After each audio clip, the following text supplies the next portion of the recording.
Hello friends, तो आज हम डोमेन के बारे में बात करेंगे। डोमेन क्या होता है? डोमेन सेट ऑफ एक्स होता है जिसके लिए हमारा फंक्शन डिफाइन होता है। वो सारे एक्स जिसको हम फंक्शन में रख सकते हैं वही हमारा क्या होता है? डोमेन होता है। तो डोमेन निकालने के लिए बहुत सारे फंक्शन, स्पेसिफिक फंक्शन होते हैं जिसका डोमेन पूछा जाता है एग्जाम में।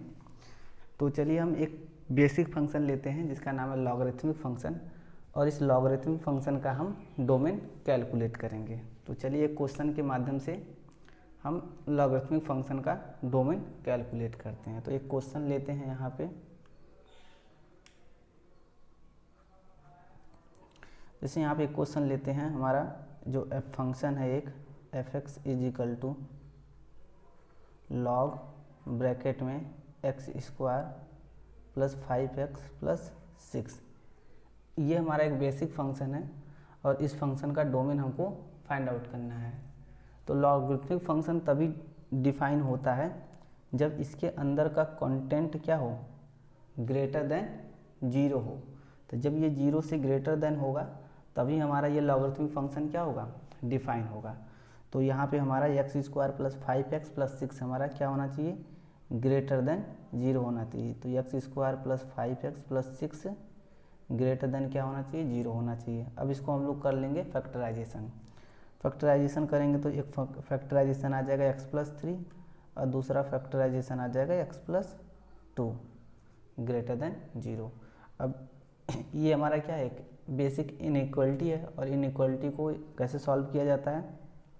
तो सबसे पहले इसके जीरो से निकाल लेते हैं। तो जीरो निकालेंगे तो क्या आएगा? एक -3 आएगा और एक -2 आएगा। एक बार x प्लस 3 को जीरो करके x निकालेंगे और एक बार x प्लस 2 को जीरो करके x निकालेंगे तो आ जाएगा -3 -2।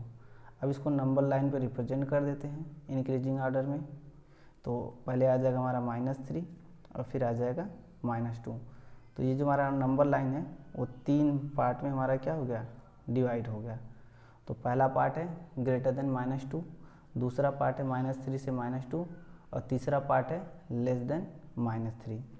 अब x माइनस जो हमारा -2 से ग्रेटर वैल्यू कोई भी लेके इस इनइक्वलिटी को सेटिस्फाई करेंगे। जैसे हम x इज इक्वल टू 1 ले लेते हैं तो 1 लिख के चेक करेंगे तो 1 प्लस 3 और 1 प्लस 2 ये हो जाएगा 4 और ये हो जाएगा 3। 4 इंटू 3 करेंगे 12। तो 12 ग्रेटर देन जीरो है, मतलब इनइक्वलिटी को सेटिस्फाई कर रहा है, तो यहाँ पे लिखेंगे प्लस। फिर उसके बाद -3 और -2 के बीच में नंबर कोई इस इनइक्वलिटी में रख के चेक करेंगे सेटिस्फाई कर रहा है कि नहीं कर रहा है। तो यहाँ पे ले लेते हैं हम -2.5 रखेंगे। तो 2.5 रखेंगे -2.5 तो ये आ जाएगा 0.5 और ये आ जाएगा हमारा -0.5। तो ये तो निगेटिव नंबर आ गया और निगेटिव नंबर कभी भी ग्रेटर देन जीरो नहीं होता है, तो सेटिस्फाई नहीं करा तो ये माइनस हो जाएगा। सिमिलरली लेस देन -3 नंबर रख के अगर चेक करेंगे -4 रखेंगे तो ये आ जाएगा हमारा ये हमारा -1 इंटू और ये आ जाएगा -2। तो -1 -2 करेंगे तो क्या आ जाएगा? +2। अब +2 हमारा ग्रेटर देन जीरो है तो ये अभी हमारा क्या कर रहा है? सेटिस्फाई कर रहा है। ठीक है, तो अब क्या हो जाएगा हमारा यहाँ पे इसका सोल्यूशन हमको क्या लेना है? ग्रेटर देन जीरो लेना है। तो एक ये वाला रीजन आ रहा है और एक ये वाला रीजन आ रहा है। तो यानी x का वैल्यू हमारा क्या आ जा रहा है?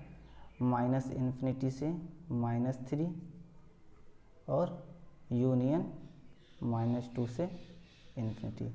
तो ये हमारा हो गया डोमेन इस फंक्शन का।